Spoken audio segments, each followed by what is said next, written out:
देखिए, अगर आपके शरीर की गंदगी साफ नहीं हो रही है तो आप लाख अच्छे से अच्छे चीजों को खा लीजिए, उसका फायदा आपको मिल ही नहीं सकता। और जैसे ही आपके शरीर की गंदगी साफ होती है, आपका पाचन तंत्र बहुत तेजी से काम करने लगता है। शरीर के अंदर पहले से ज्यादा ताकत महसूस होने के साथ साथ चेहरा साफ होने लगता है। वजन बढ़ाना और घटाना आसान हो जाता है। पिंपल, दाग धब्बे, एक्ने जितने भी कुछ हैं वो सब कुछ ठीक होने लगते हैं और कई सारी गंभीर बीमारियों का होने का खतरा जड़ से खत्म हो जाता है। तो हम लोग सबसे पहले बात करते हैं कि हमारे शरीर के अंदर गंदगी जमा कैसे होती है। तो देखिए, हम लोग जो भी खाते हैं वो आहार नली से होकर पेट में पहुंचता है, जहां खाना टूटने के बाद छोटी आंत में जाती है, जो कि बाद में मल के रूप में हमारे बॉडी से बाहर चली जाती है। लेकिन इस प्रक्रिया में सबसे ज्यादा गंदगी हमारे आंत में ही जमा होती है। अगर हम लोग अपने आंत को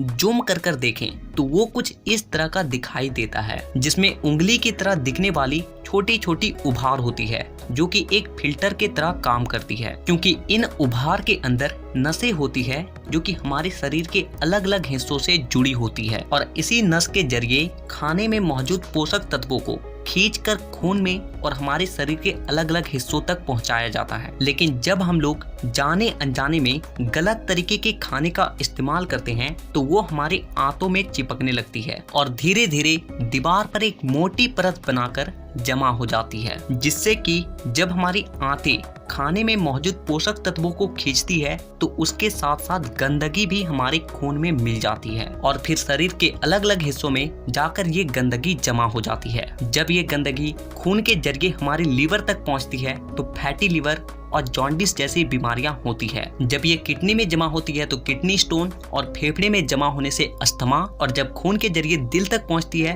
तो कोलेस्ट्रोल और हमारी नसों में ब्लॉकेज पैदा होती है। और जब ये गंदगी हमारी स्किन में पहुंचती है तो दाग धब्बे, खुजली, एक्ने, पिंपल जितने भी इस तरह की समस्या हैं सब होने लगती है। और इतना ही नहीं, जब ये गंदा खून हमारे पूरे शरीर में फैलता है तो हमारे शरीर का जो हार्मोन का संतुलन है वो भी बिगड़ने लगता है और जिससे कि हमें और भी जानलेवा बीमारियां